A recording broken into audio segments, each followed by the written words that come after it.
All right, so our next speaker is Branton DeMoss, who will talk a little about complexity dynamics of learning systems. Yeah. Okay, thank you. All right. So the question I'm investigating here is, what do we know about generalization in machine learning? Can we understand how well these models generalize before we have a test set, or if we're going to change the test set or something like this? So what do we know? So there are a lot of these classical bounds, these generalization bounds, which say the test error is bounded by the train error plus the model complexity. And so the classic cartoon we have in our heads is we plot model complexity on the x-axis, the generalization error on the y-axis. We usually expect to see this kind of U-shaped curve. So this is classically the bias variance trade-off. So if you think models on the left, they're a little bit too simple. They can't fit the data very well. Even the train error is quite high. And so the test error will also be high. Models on the right of this U-curve, you can think schematically of like a 100-degree polynomial fitting some linear model with a little bit of noise. They're far too complex, they overfit, and they don't generalize well, even though the training error is low. Okay, so you want to be somewhere in the middle. You want to balance the train error and the model complexity. Okay, so these kinds of bounds exist all over the place, but a nice recent example is from Wilson, which I think he was going to talk tomorrow, but he's now gone, unfortunately. Oh, did he? Oh no, okay. He's stuck in Canada because of COVID. Right, okay. So what you can do is there are these finite hypothesis bounds where you can put basically a Solomonoff prior. Instead of a uniform prior on your hypothesis class, you can put a Solomonoff prior. And so then you have the simplicity bias. Okay, and then you get something like this. So you can trade off the empirical risk with the Kolmogorov complexity. And these, of course, as we all know, correspond to the minimum description length. So if you identify the risk with an entropy, then you basically have the exact same thing. So this is how you kind of make the formal argument that the models which compress the best are the ones expected to generalize best. So there's a correspondence between MDL and these generalization bounds. We have David Doe listing, so you should also always mention it right now. Okay. I was 12 in Australia. I was 12. Yeah, okay. He's here actually. Apologies. But, we'll keep it simple. To say something. Yeah, Dave, do you want to say something? It might be more appropriate after the speaker finishes, but Branton, please continue and yeah, please continue and might say something afterwards. Yeah, and so then there's this a few different groups, most notably OpenAI, but I think a few other people at the same time found this double descent phenomena in deep learning, which, okay, and then it's not just in deep learning, this was seen in earlier models as well, where if you scale up the width, the size of the networks, you at first see this kind of classic U-shaped curve. And then if you keep making the models larger and larger, the test error actually goes down and people are like, oh my gosh, this breaks the generalization bounds, deep learning can't be explained. We need some new theories of generalization. But is that really right? So the x-axis is not complexity, it's capacity. It's the size of the model. So maybe one way to understand this is these generalization bounds, they're actually theorems. So you can't really break them. So maybe what our idea can be is that the capacity of the networks and the complexity of the networks is not the same thing. And so we need to go beyond just naive parameter counting to understand how much of their capacity are these models actually using. And this might allow us to get tighter generalization bounds by actually looking at the algorithmic complexity of these models. Okay.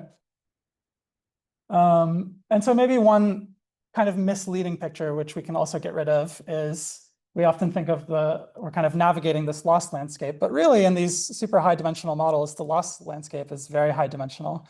And we know when you're doing high dimensional optimization, you're basically never going to encounter local minima, right?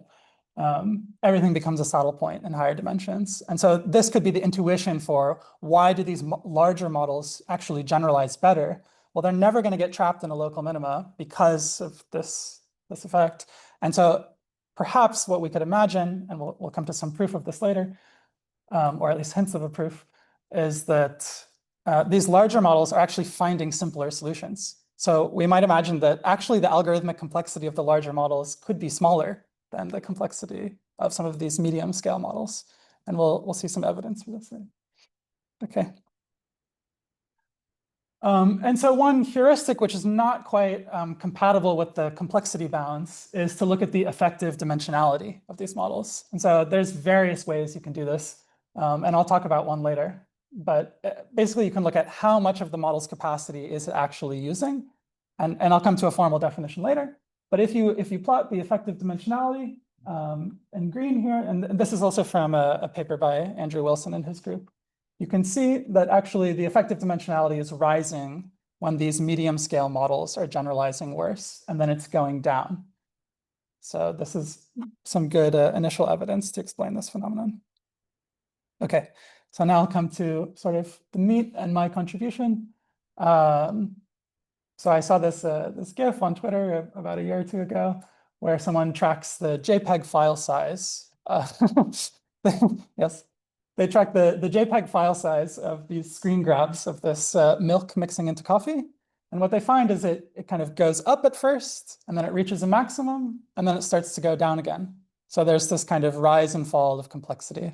And then Scott Aronson, a computational complexity theorist, and Sean Carroll, a physicist, have a paper investigating this phenomenon quantitatively. So they have a little cellular automata, and they coarse grain the state, and then they gzip it, and they find this kind of phenomenon. And so the last hint of the results before I actually explain the results is if you can actually measure the model complexity of some of these in some learning phenomena, you see a similar rise and fall of complexity in some of these neural networks. So in a properly regularized neural network, shown in red, as we optimize it, the gzip complexity of the parameters goes up, and then it goes down again, and this corresponds to generalization. Okay, so that's a hint. So how do we do it? So the particular tasks we're looking at here are the grokking tasks. So what these are you have a vastly overparameterized transformer model, and you have these very simple algorithmic data sets. So think of like x plus y mod p or x minus y mod p. So these are very, very, very simple algorithmic tasks. And what you see when you train them is quickly they instantly kind of overfit the training data. So the training accuracy goes to 100% after about 100 steps, but the test accuracy stays very low for a long time, and then it suddenly generalizes like orders of magnitude of steps later. So what's going on here? How is it able to suddenly generalize? Because the loss is basically zero throughout all of this middle period. So how is it actually changing at all? Is there a phase transition? What's going on here? So we want to reveal this phenomenon. Okay. So of course, our hypothesis is as networks generalize, they become simpler. That's what we always expect. So that's what we're going to expect to see. So how are we going to measure their complexity? We're going to do a kind of compression, and we'll find a phase transition. Okay, so how are we going to estimate the complexity? Are we just going to gzip the weights? No, this does not work. I did try this. Of course, there's a bunch of noise in the weights. So it's randomly initialized. You're training it with a stochastic process. And so a lot of the capacity of the network parameters is just noise. And so if you gzip something that maybe has some algorithmic component, but also is largely noise, the complexity estimate is dominated by the noise. And so you don't see anything interesting. So I don't plot this here, but if you just gzip this naively, I mean, the complexity just looks like a constant. So this isn't going to tell you anything. So what are we going to do? Okay, so this is as I said. Well, we're going to use lossy compression. Okay, so we're going to take inspiration from our little JPEG coffee GIF thing.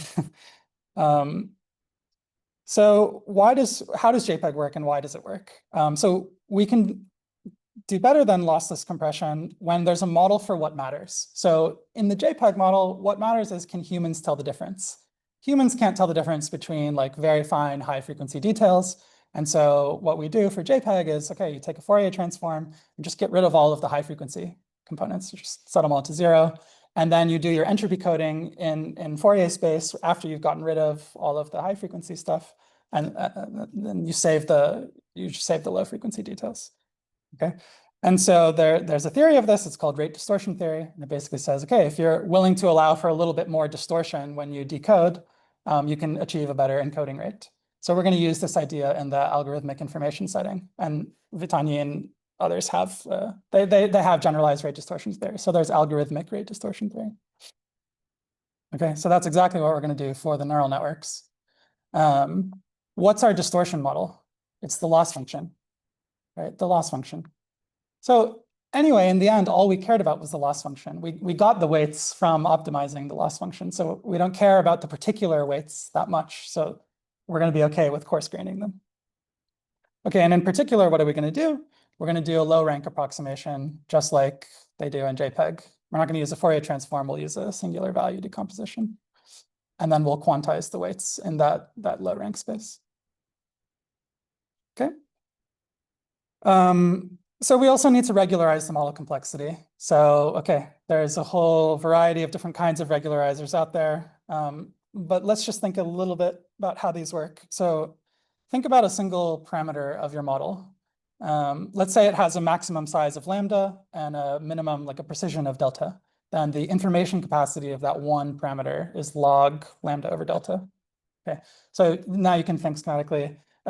Weight decay controls lambda, so it's kind of putting pressure for lambda to be smaller, so it's reducing the range, but it doesn't really do anything about the precision. So we're going to want to control delta as well.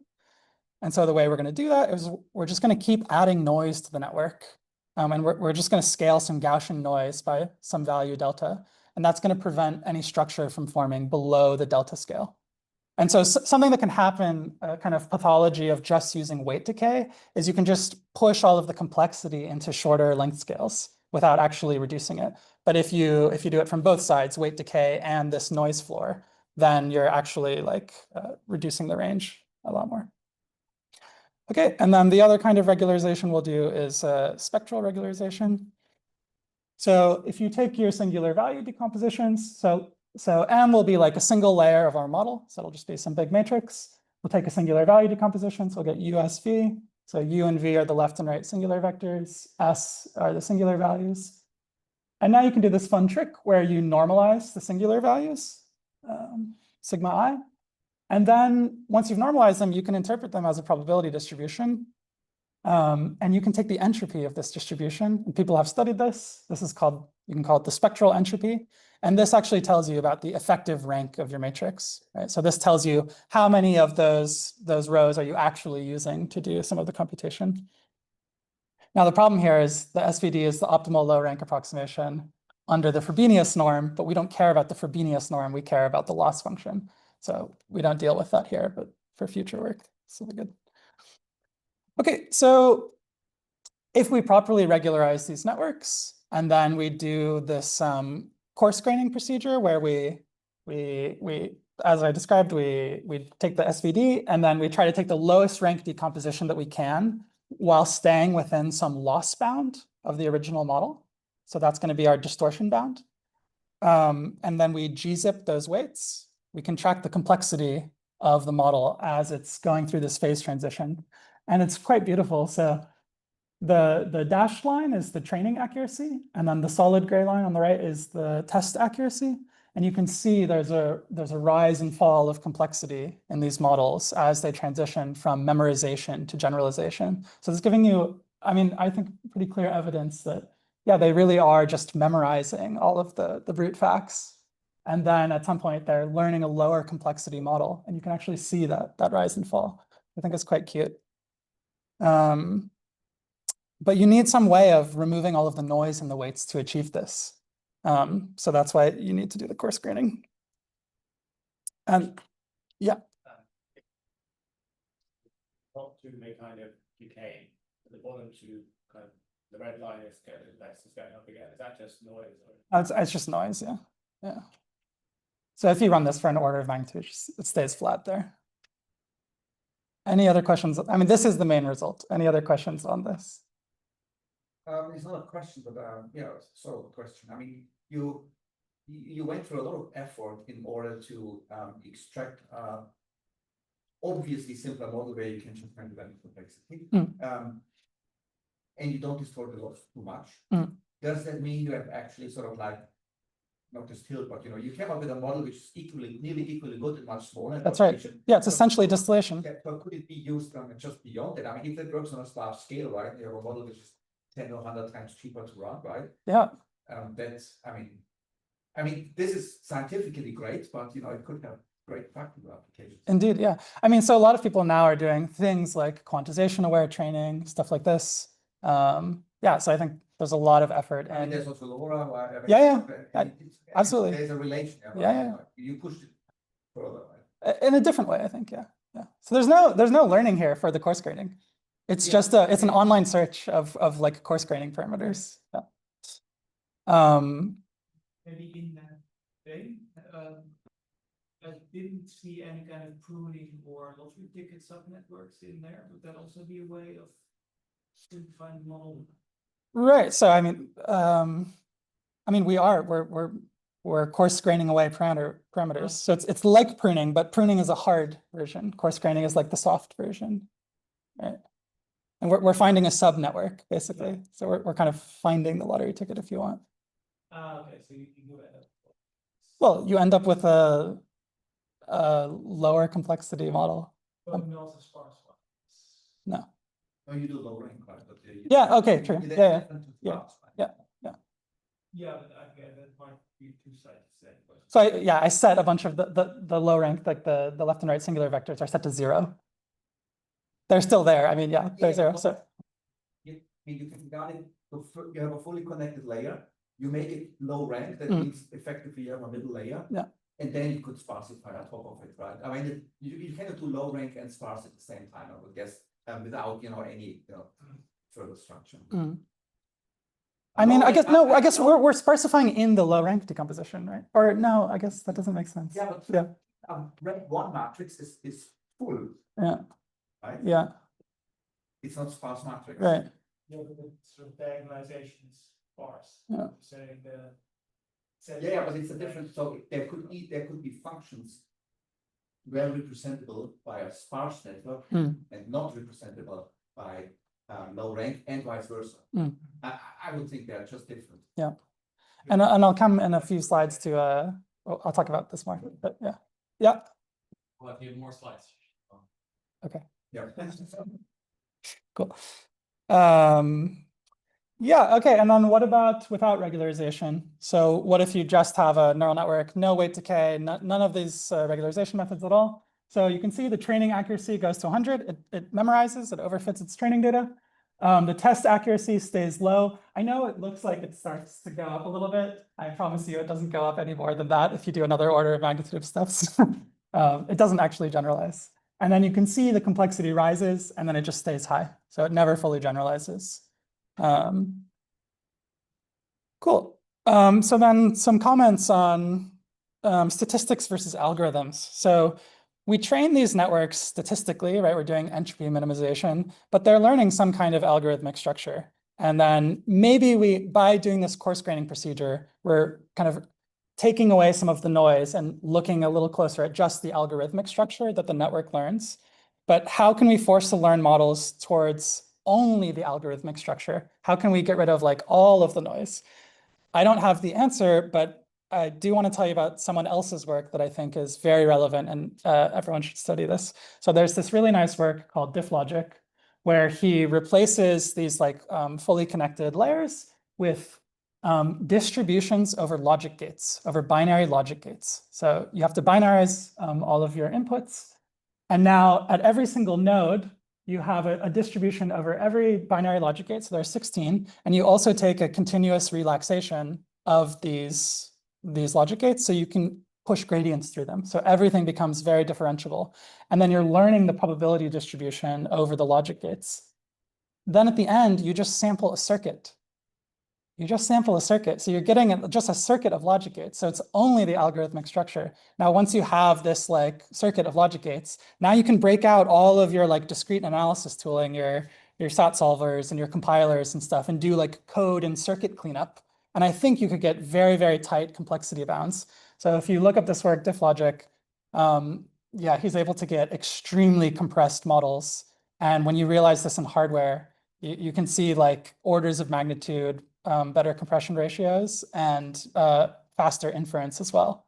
So I like this idea of like, let's take the algorithmic perspective really seriously and just, okay, it's great to train in a high dimensional space. It's great to use gradient-based methods, but let's just reveal the algorithm directly by just learning the circuit of logic gates. Cool. So some takeaways. The neural network capacity is not the same thing as the complexity. You can't just count the number of parameters. You can't just look at the L2 norm. You really need to use a proper complexity metric like the Kolmogorov complexity, bound it with your compression. Deep learning does not break classical generalization bounds. It optimizes in maybe a slightly unintuitive way because we're in these high dimensional spaces. And then maybe we've observed some kind of a complexity phase transition in these networks where we can see them shift from memorization to generalization. That's it. Thank you.